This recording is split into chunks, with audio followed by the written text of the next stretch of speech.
بسم اللہ الرحمن الرحیم۔ شروع اللہ کے نام سے جو بڑا مہربان اور نہایت رحم کرنے والا ہے۔ ہاتھ اٹھانے سے پہلے ہی دعا قبول۔ روزانہ قرآن مجید کی ایک سورت زندگی کی کوئی حاجت باقی نہ رہے گی، آزما کے دیکھو حیران ہو جاؤ گے۔ محترم ناظرین، دعا عاجزی، انکساری اور بے چارگی کے اظہار کو کہتے ہیں۔ عبادت کی اصل روح اللہ تعالیٰ کے سامنے اس قدرت و اطاعت اور اپنی کم مائگی و ذلت کا اظہار کرنا ہے۔ دعا کو عبادت کا مغز کہا گیا ہے۔ ہر عبادت کی طرح دعا بھی ایک عبادت ہے جس کو ادا کرنے کے لیے کسی وقت اور جگہ کی قید نہیں ہے۔ یہ ہر جگہ اور ہر وقت کی جا سکتی ہے۔ دعا صرف اللہ سے کی جائے، یہ اللہ پاک کا حق ہے۔ وہ کسی کو مایوس نہیں کرتا۔ کسی اور سے دعا کرنا شرک کے زمرے میں آتا ہے۔ دعا ان اہم عبادت میں سے ہے جن کا اللہ تعالیٰ نے اپنے بندوں کو حکم دیا ہے۔ اس نے اس کی قبولیت کا وعدہ کیا ہے اور اس سے اعراض کرنے والوں کو وعید سنائی ہے۔ تمہارے رب نے کہا، مجھے پکارو، میں تمہاری پکار کو قبول کروں گا۔ اللہ تعالیٰ کے ارشاد کا مفہوم ہے، تمہارے رب نے کہا تم مجھ سے دعا کرو، میں تمہاری دعا قبول کروں گا۔ یقین مانو جو لوگ میری عبادت سے خود سری کرتے ہیں وہ ابھی ذلیل ہو کر جہنم میں پہنچ جائیں گے۔ اللہ کے رسول صلی اللہ علیہ وسلم کا فرمان ہے، تمہارا پروردگار باحیا اور سخی ہے۔ جب اس کا بندہ اس کی جانب دونوں ہاتھوں کو اٹھاتا ہے تو اللہ تعالیٰ کو اس بات سے حیا آتی ہے کہ انہیں خالی ہاتھ لوٹائے۔ عبادت عبودیت کی علامت ہے۔ اس کے وسیلے سے بندہ اللہ کی توجہ طلب کرتا اور اس سے مدد اور رحمت حاصل کرتا ہے۔ اس کے ذریعے وہ اپنی حاجت کی درخواست اور بے بسی کا اظہار کرتا ہے، غیر اللہ کی طاقت و قوت سے برات کا اظہار کرتا ہے۔ چنانچہ ہمیں قرآن مجید کے آغاز میں بھی دعا ملے گی اور اختتام میں بھی۔ سورۃ فاتحہ میں بندہ اللہ تعالیٰ کی تعریف کے ساتھ اس کے سامنے اپنی درخواست پیش کرتا ہے۔ اسی طرح معوذ 3 میں بھی وہ اللہ کی پناہ طلب کرتا ہے۔ فضیلت دعا کے بارے میں نبی کریم صلی اللہ علیہ وسلم کا ارشاد ہے، دعا سراسر عبادت ہے۔ دعا اللہ تعالیٰ کے نزدیک تمام چیزوں سے بہتر ہے۔ حضرت ابو ہریرہ رضی اللہ تعالیٰ عنہ کی روایت ہے کہ نبی کریم صلی اللہ علیہ وسلم نے فرمایا، کوئی چیز اللہ تعالیٰ کے نزدیک دعا سے بہتر نہیں ہے۔ ابن ماجہ۔ دعا سے مسلمانوں کے باہمی تعلقات استوار ہوتے ہیں۔ ارشاد باری تعالیٰ کا مفہوم ہے، اور جو ان کے بعد آئیں وہ کہیں گے کہ اے ہمارے پروردگار، ہمیں بخش دے اور ہمارے ان بھائیوں کو بھی جو ہم سے پہلے ایمان لا چکے ہیں۔ نبی کریم صلی اللہ علیہ وسلم نے ارشاد فرمایا، وہ چیزیں جو مرنے کے بعد میت سے منقطع نہیں ہوتی، ان میں ایک دعا بھی ہے۔ دعا ایسی عبادت ہے جس کے لیے نہ کوئی وقت متعین ہے نہ حالت۔ انسان کسی بھی وقت بلند آواز سے یا آہستہ، سفر، حضر، صحت، مرض، غرض، کسی بھی حالت میں دعا کر سکتا ہے۔ سختی، آزمائش اور مصیبت کے ازالے کے لیے دعا کا اہتمام کرنا چاہیے۔ حضرت ابراہیم علیہ السلام نے وطن سے ہجرت کرتے وقت فرمایا تھا، میں اپنے پروردگار سے دعا مانگ کر محروم نہیں رہوں گا۔ حضرت زکریا رضی اللہ تعالی عنہ نے فرمایا تھا، کبھی بھی تجھ سے دعا کر کے محروم نہیں رہا۔ اللہ تعالیٰ نے اپنے ان بندوں کی تعریف کی ہے جو اس سے دعا کرتے ہیں۔ یہ لوگ نیک کاموں کی طرح جلدی کرتے ہیں اور ہمیں لالچ، طمع، ڈر اور خوف سے پکارتے ہیں، اس حال میں کہ ان پر خضوع و خشوع کی کیفیت طاری ہوتی تھی۔ الانبیاء۔ بندہ دعا سے اس عمل کا ثواب حاصل کر لیتا ہے جس کو اس نے انجام نہیں دیا۔ نبی پاک صلی اللہ علیہ وسلم نے فرمایا، جس نے صدق دل کے ساتھ اللہ تعالیٰ سے شہادت کی تمنا کی، اللہ تعالیٰ اس کو شہیدوں کے درجے تک پہنچا دے گا، اگرچہ اس کی موت بستر پر ہو۔ حضرت ابو ہریرہ رضی اللہ تعالیٰ عنہ فرماتے ہیں کہ رسول اللہ صلی اللہ علیہ وسلم نے فرمایا، جو شخص اللہ سے دعا نہیں مانگتا اللہ اس سے ناراض ہوتے ہیں۔ 3 آدمیوں کی دعا کبھی رد نہیں ہوتی۔ حضرت ابو ہریرہ رضی اللہ تعالیٰ عنہ فرماتے ہیں، رسول اللہ صلی اللہ علیہ وسلم نے فرمایا، 3 آدمیوں کی دعا قبول ہو جاتی ہے جس میں کوئی شک نہیں، مظلوم کی دعا، مسافر کی دعا، والدین کی دعا، اپنے بیٹے کے حق میں دعا کے آداب میں ہے کہ دعا کے قبول ہونے میں جلدی نہ کی جائے۔ حدیث شریف کا مفہوم ہے کہ اللہ تعالیٰ 3 آدمیوں کی دعا قبول نہیں فرماتے۔ ایک وہ جو گناہ کی دعا مانگے، دوسرا وہ جو ایسی بات چاہے کہ قطع رحمی ہو، اور تیسرا جو دعا کی قبولیت میں جلدی کرے کہ میں نے دعا مانگی تھی اب تک قبول نہیں ہوئی۔ دعا کی قبولیت کی شرائط میں سے چند شرائط یہ ہیں کہ دعا کرنے والا خدا کی قائم کردہ حدود سے تجاوز اور گناہ کبیرہ پر اصرار کرنے والا نہ ہو۔ اللہ تعالیٰ گناہ کبیرہ پر اصرار کرنے والے کی دعا قبول نہیں کرتے۔ دعا کرتے وقت داعی کو اس بات پر کامل یقین ہو کہ اللہ کے سوا کوئی قادر نہیں، اور صدق دل، حضور قلب اور خشوع و خضوع کے ساتھ دعا کی جائے۔ دل غافل اور لاپرواہ ہو اور زبان پر دعا کے کلمات ہوں تو یہ دعا قبول نہیں ہوتی۔ نبی کریم صلی اللہ علیہ وسلم کا فرمان ہے کہ اللہ تعالیٰ غافل اور بے توجہ دل کی دعا قبول نہیں فرماتے۔ دعا کرنے کے لیے یہ بھی ضروری ہے کہ حرام کھانے پینے سے بچتا ہو اور دعا کے بارے میں عجلت اور بے صبری نہ کرتا ہو۔ اس کے ساتھ ہمارے پیارے آقا و مولا صلی اللہ علیہ وسلم نے ہمیں دعا کرنے کا طریقہ بھی سکھایا کہ دعا کرتے وقت دونوں ہتھیلیوں کو پھیلا کر رکھا جائے، دونوں ہاتھ مونڈھوں کے برابر ہوں، پہلے اللہ پاک کی حمد و ثنا بیان کی جائے اور آپ صلی اللہ علیہ وسلم پر درود شریف بھیجا جائے، پھر دعا کی جائے۔ دعا کرتے وقت آواز پست اور آہستہ ہو، کیونکہ خود اللہ تعالیٰ نے دعا کے آداب بتاتے ہوئے ارشاد فرمایا ہے، تم اپنے اللہ کو گریہ وزاری کے ساتھ اور چپکے پکارو۔ تو ناظرین، ہمارا آج کا وظیفہ بھی دعاؤں کی قبولیت کے حوالے سے نماز عصر کے بعد ایک تسبیح اور ایک سورت پڑھنے کا وظیفہ ہے کہ جو یہ وظیفہ کر لیتا ہے اللہ تعالیٰ اس کی تمام دعائیں قبول کرتا ہے، ان کی تمام تنگ دستیاں، اس کی تمام پریشانیاں دور کر دیتا ہے، اس کے لیے آسانیاں پیدا کر دیتا ہے، اس کی اولاد کی قسمت چمکا دیتا ہے، اس کی قسمت کے بند تالے کھول دیتا ہے، اس کے گھر میں رزق دولت کی فراوانی ہو جاتی ہے، وہ بہت خوشحال زندگی گزارنے لگتا ہے، اس کی تمام مصیبتیں رکاوٹیں دور ہو جاتی ہیں، اس کے کام اسی کے ساتھ۔ ناظرین، نماز عصر کی بہت زیادہ اہمیت ہے کیونکہ یہ دن ڈھلتے وقت کی نماز ہے، جس کی اہمیت و فضیلت کے بارے میں آتا ہے کہ انسان جب اس دنیا سے رخصت ہو جاتا ہے اور قبر میں جاتا ہے، اور اگر اس وقت نماز عصر کا وقت ہو تو روایت میں آتا ہے وَالشَّمْسُ عَنْ غُرُوبُهَا، تو قبر میں اس کو میت کو سورج غروب ہوتا دکھایا جاتا ہے، جسے عصر کے ٹائم پہ آپ نے دیکھا سورج غروب ہو رہا تھا، ایک دم خیال آتا ہے کہ نماز پڑھنی ہے۔ جب اس میت کو سورج غروب ہوتا دکھایا جاتا ہے تو وہ اپنی آنکھیں ملتے ہیں، جیسے ہم سو کر اٹھتے ہیں اپنی آنکھیں ملتے ہیں، تو اپنی آنکھیں ملتی ہیں اور دیکھتی ہیں کہ سورج غروب ہو رہا ہے۔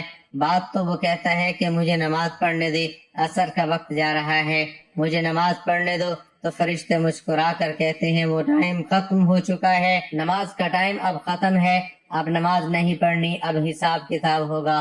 تو اسکالر یہ حدیث بتاتے ہیں کہ دیکھیں اس کی فکر کیا تھی، جب وہ دنیا میں تھا سورج غروب ہوتے ہی اسے پہلا خیال یہ آیا ہے کہ میری نماز نہ رہ جائے، کہیں عصر کی نماز نہ رہ جائے، تو میں عصر کی نماز پڑھ لوں۔ اس کے بعد بات چیت کرتے ہیں، یعنی ان کا دھیان ابھی تک نماز کے اندر ہے، اور یہ چیز بہت سے میڈیکل ڈاکٹرز بتاتے ہیں۔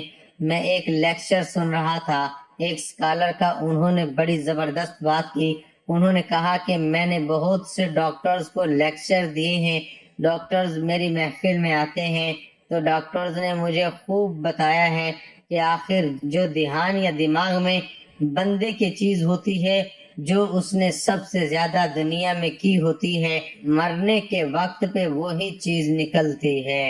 اور واللہ یہ ڈاکٹر نے خود بتایا کہ کچھ جو مریض ہوتے ہیں وہ گانے گا رہے ہوتے ہیں، یعنی مرتے وقت گانوں کے الفاظ نکل رہے ہوتے ہیں۔ تو یہ میڈیکل سائنس بھی یہی بتاتی ہے کہ ہمارے دماغی خلیوں کے کنیکشن مضبوط جب بن جائیں کسی چیز کے حوالے سے، ظاہر ہے ایک بندہ خاص محفل میں بیٹھ رہا ہے، اس میں ایک خاص طرح کی باتیں سن رہا ہے یا کر رہا ہے، تو اس کے دماغی خلیوں کے کنیکشن انہی باتوں کے مطابق بن جائیں گے، اور پھر ان کے ذہن میں وہی چیز ہوگی، اور جب بھی وہ متوجہ ہونے لگے گا تو دماغ کی وہی چیز ریپیٹ ہوگی جو اصل میں کرتا ہے۔ یہ تو پکی بات ہے جو تو یہ وہ شخص ہے جس نے نماز کو بہت قبولیت دی دنیا کی زندگی میں، اور اس کی فکر ہی یہ تھی کہ نماز نہ نکل جائے۔ تو یہ حدیث سنانے کا مقصد یہ تھا کہ اس کے لیے نماز کیا کرتی تھی دنیا کی زندگی میں، اس لیے قبر میں جا کر بھی اسے یہی خیال آیا کہ ہائے میری عصر کی نماز نہ نکل جائے۔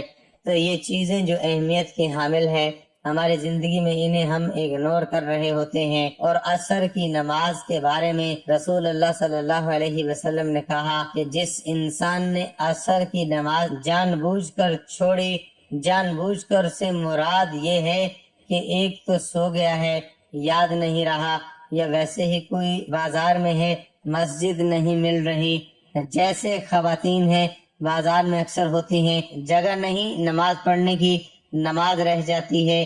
ایک ہے کہ جان بوجھ کے پتہ ہے عصر کی نماز پڑھنی ہے لیکن نہیں پڑھی۔ صحیح بخاری میں ہے کہ یہ ایسے ہیں کہ اس کی پوری فیملی چلی گئی، اور ایک حدیث میں آتا ہے کہ اس کے سارے اعمال برباد ہو گئے۔ یہ بھی صحیح بخاری کی حدیث ہے۔ تو اس لیے اللہ تعالیٰ نے قرآن مجید میں صلاۃ الوسطیٰ کی حفاظت کی، بہت تلقین کی۔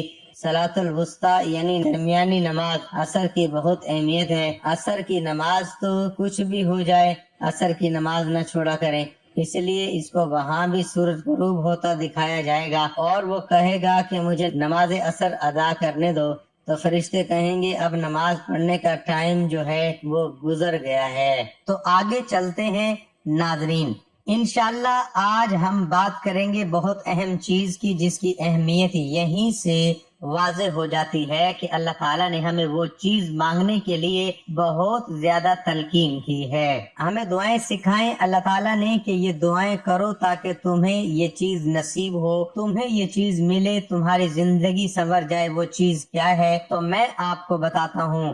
ناظرین، میں اگر آپ سے پوچھوں کہ ہم دعا کرتے ہیں، ماشاءاللہ سب کرتے ہیں، چاہے جیسا بھی ہے، انسان گناہگار ہے، ہم سب گناہگار ہیں، نمازی ہیں، بے نمازی ہیں، جیسا بھی ہیں، مسلمان تو ہیں، اللہ سے دعا تو کرتے ہیں۔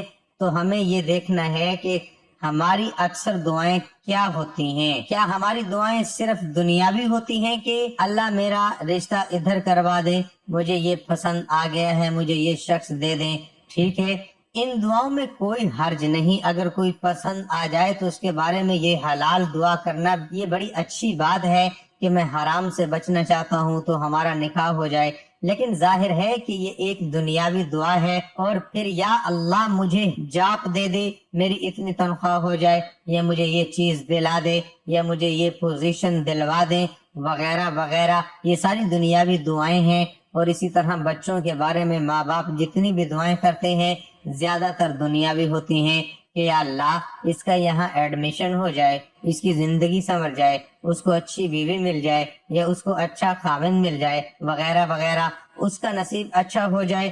حرج کوئی نہیں ہے، میں یہ نہیں کہہ رہا کہ یہ دعائیں غلط ہیں، بالکل کرنی چاہیے، لیکن کتنے فیصد ہماری دعاؤں کا حصہ اس بارے میں ہوتا ہے کہ اللہ مجھے ہدایت دے، یا یہ کہ یا اللہ کل مجھے موت آئے تو سجدے میں آئے، یا اللہ کل مجھے موت آئے تو ہدایت پہ موت ہے، یا اللہ مجھے نبی صلی اللہ علیہ وسلم کی شفاعت نصیب فرما جنت میں، یا اللہ میں موسیٰ علیہ السلام سے ملنا چاہتا ہوں تو مجھے ان کی ملاقات نصیب فرما، کسی صحابی کے گھر کے قریب مجھے گھر دے دے۔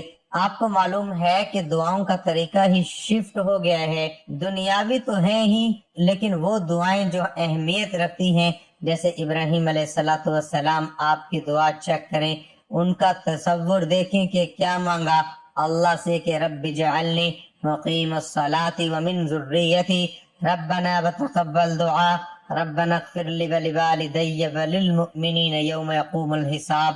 ترجمہ، اے میرے رب مجھے اور کچھ میری اولاد کو نماز قائم کرنے والا رکھ، اے ہمارے رب اور میری دعا قبول فرما، اے ہمارے رب مجھے اور میری ماں باپ کو اور سب مسلمانوں کو بخش دے جس دن حساب قائم ہوگا، اے میرے رب میری اولاد کو نماز پر مقیم رکھیں، یعنی اپنے لیے بھی دعا کی، اولاد کے لیے، اور اولاد سے مراد پشتوں میں سے بے نمازی کوئی نہ ہو، ان کا خیال چیک کریں۔ ہم تو مانگتے ہیں بچے کے لیے جاب مانگتے ہیں، ٹھیک ہے، اچھی بات ہے بچہ آپ کا جاب پہ لگے، بہت اچھی یونیورسٹی میں جائے پڑھے، لیکن یہ دعا کتنے لوگ کرتے ہیں کہ اللہ میری اولاد اور میری پشتوں میں سے بے نمازی کوئی نہ آئے۔ نمازی بنانا، سب کو اپنا فرما بردار بنانا، عبادت گزار بنانا۔ رب اجعل لی مقیم الصلاۃ ومن ذریتی ربنا وتقبل دعا ربنا اغفر لی ولوالدی وللمؤمنین یوم یقوم الحساب۔ اے میرے رب دعا قبول فرما۔ ربنا اغفر لی ولوالدی وللمؤمنین یوم یقوم الحساب۔ اے اللہ مجھے معاف کرنا، میرے والدین کو معاف کرنا، اور مؤمنین کو جو آنے والے ان کو معاف کرنا، اور اس دن ہمارا حساب آسان لینا۔ یہ ہوتا ہے تصور، مقصد، لیڈرشپ، اور یہ ہوتا ہے ایک لیڈر کی دعا کہ کتنے بڑے مقصد کے ساتھ کتنی بڑی دعا کر رہے ہیں۔ اسی طرح نبی صلی اللہ علیہ وسلم کی پسندیدہ دعا آپ کو پتہ ہے کیا تھی؟ ربنا آتنا فی الدنیا حسنۃ وفی الآخرۃ حسنۃ وقنا عذاب النار۔ حضرت عائشہ رضی اللہ تعالیٰ عنہ کہتی ہیں اللہ کے نبی صلی اللہ علیہ وسلم کی پسندیدہ دعا تھی، اور یہ اتنی جامع ہے کہ اس میں ہر چیز آ جاتی ہے۔ یا اللہ مجھے دونوں جہانوں میں سب سے بہتر عطا فرما، ادھر جو بھی آپ دیں گے وہ بہتر دیجیے گا، اور میری آخرت کے لیے بھی اچھا، اور آخرت میں میری امت کے لیے بہترین دیجیے گا۔ تو دعاؤں کا تھوڑا سا طریقہ شفٹ کیجئے۔ اصحاب کہف کی دعا دیکھیے کہ اے ہمارے رب ہماری رہنمائی کر سیدھے راستے پہ، اور ہماری ہدایت بڑھا دے، اور ہمیں راستہ دکھا، اور ہمیں ثابت قدم کرتے ہیں۔ اس میں سب کچھ آتا ہے۔ اس دعا میں تو جب بھی آپ کے معاملات آپ کے ہاتھ سے نکل رہے ہوں، آپ کو سمجھ نہ آ رہی ہو میں کیا کروں، میں کہاں جاؤں، مجھے کوئی بات سمجھ نہیں آ رہی ہے، مجھے کوئی راستہ سمجھ نہیں آ رہا، تو یہ دعا کی بہترین دعا ہے جو اصحاب کہف کی دعا ہے۔ اسی طرح بہت سے انبیاء کی دعا آپ کو نظر آئے گی، جس میں آپ کو ایک راستہ، امید اور مقصد نظر آئے گا۔ موسیٰ علیہ السلام کی دعا دیکھیں، دنیاوی چیزیں نہیں مانگی ہیں، فرعون سے مقابلہ کرنے جا رہے ہیں، آرمی مانگ سکتے تھے، ہتھیار مانگ سکتے تھے، لیکن کہا اے میرے رب میرا سینہ کھول دے، یعنی مجھے ہمت دے، مجھے وہ حوصلہ اور طاقت دے کہ میں چیزوں کو واضح دیکھ سکوں، اور میرے مقصد میں آسانیاں پیدا کر۔ ہم اللہ سے کتنی دعا کرتے ہیں کہ اللہ میں فلاں کرنے جا رہا ہوں، میں یہ چیز کرنے جا رہا ہوں، میں سفر پہ جا رہا ہوں، میرے لیے آسانیاں پیدا کر۔ یا اللہ میں خاندانی معاملہ نبھانے جا رہا ہوں، میرے لیے آسانیاں پیدا کر۔ یا میں جاب کا انٹرویو سے دینے جا رہا ہوں، میرے لیے آسانیاں پیدا کر، میرے لیے بہتری فرما۔ اس میں اور میری زبان کی گرہ کھول دے، اس میں جو لکنت ہے اس کو کھول دے، تاکہ میں تیرے دین کی بات کر سکوں، اور میں اپنے اچھے سے بات کر سکوں۔ اور ہمت مانگی تو ہم نے یہ دیکھنا ہے کہ ہم کیا دعا کر رہے ہیں، کیا ہم ہدایت مانگ رہے ہیں اللہ تعالیٰ سے، کیا ہم اللہ تعالیٰ سے توفیق مانگ رہے ہیں؟ کیونکہ عمر نے کہا تھا مجھے یہ ڈر نہیں ہے کہ میری دعا قبول ہوگی کہ نہیں، مجھے یہ ڈر ہے کہ مجھے دعا کی توفیق بھی ہوگی کہ نہیں۔ یہ بہت بڑی بات ہے کہ میں دعا بھی کروں گا کہ نہیں کروں گا۔ اصل بات یہ ہے کہ یہ تو ناظرین چلتے ہیں آج کے وظیفے کی جانب۔ آپ نے نماز عصر کے بعد جو ایک تسبیح پڑھنی ہے، جیسے ہی آپ نماز مکمل کر لیں اس کے بعد تشہد کی حالت میں بیٹھ کر آپ نے حضور پاک صلی اللہ علیہ وآلہ وسلم کی ذات پر درود پاک پڑھنا ہے۔ درود پاک آپ کوئی سا بھی پڑھ سکتے ہیں، لیکن بہتر ہے کہ درود ابراہیمی پڑھیں، کیونکہ اس کی فضیلت بہت زیادہ ہے۔ ثواب کے لیے ایک مرتبہ میرے ساتھ بھی پڑھ لیں، اللہم صلی علی محمد وعلی آل محمد کما صلیت علی ابراہیم وعلی آل ابراہیم انک حمید مجید، اللہم بارک علی محمد وعلی آل محمد کما بارکت علی ابراہیم وعلی آل ابراہیم انک حمید مجید۔ درود پاک پڑھنے کے بعد آپ نے یہی دعا پڑھنی ہے جو ہم نماز میں درود پاک کے بعد بھی پڑھتے ہیں، رب اجعل لی مقیم الصلاۃ ومن ذریتی ربنا وتقبل دعا ربنا اغفر لی ولوالدی وللمؤمنین یوم یقوم الحساب۔ اس دعا کی آپ نے ایک تسبیح پڑھنی ہے۔ یہ تسبیح پڑھ کر آپ نے 7 مرتبہ سورۃ کوثر پڑھنی ہے، انا اعطیناک الکوثر فصل لربک وانحر ان شانئک هو الابتر۔ اے محبوب بے شک ہم نے تمہیں بے شمار خوبیاں عطا فرمائی اور کثیر فضائل عنایت کر کے تمہیں تمام مخلوق پر افضل کیا، آپ کو حسن ظاہر بھی دیا، حسن باطن بھی عطا کیا ہے، نسب عالی بھی، نبوت بھی، کتاب بھی، حکمت بھی، علم بھی، شفاعت بھی، حوض کوثر بھی، مقام محمود بھی، امت کی کثرت بھی، دین کے دشمنوں پر غلبہ بھی، فتوحات کی کثرت بھی، اور بے شمار نعمتیں اور فضیلتیں عطا کی جن کی انتہا نہیں۔ آخر میں اتنا ہی درود پاک پڑھنا ہے جتنا وظیفہ شروع کرنے سے پہلے پڑھا تھا۔ ویسے تو یہ ایک جامع دعا ہے، لیکن اس کے بعد اگر آپ اپنی دنیاوی خواہشات کے لیے اللہ تعالیٰ سے دعا مانگنا چاہیں تو بھی آپ دعا مانگ سکتے ہیں۔ دعا ہے کہ اللہ پاک ہمیں صحیح معنوں میں پکا اور سچا مسلمان بنائے۔ آج ہم مسلمانوں کو دعا کی اہمیت و فضیلت معلوم ہی نہیں۔ اللہ ہمیں اس کی اہمیت کو جاننے کی توفیق دے اور اپنے رب سے بار بار اور خوب مانگنے والے بن جائیں۔ اللہ کے خزانوں میں کوئی کمی نہیں، وہ ہمیں اپنے خزانوں سے لینے والا بنا دے، آمین۔ اور اللہ تعالی ہماری تمام پریشانیاں اور مصیبتیں دور فرما دے، آمین۔ دعا ہے کہ اللہ تعالیٰ میرا سنانا اور آپ کا سننا اپنی بارگاہ الہی میں قبول و منظور فرمائے، آمین۔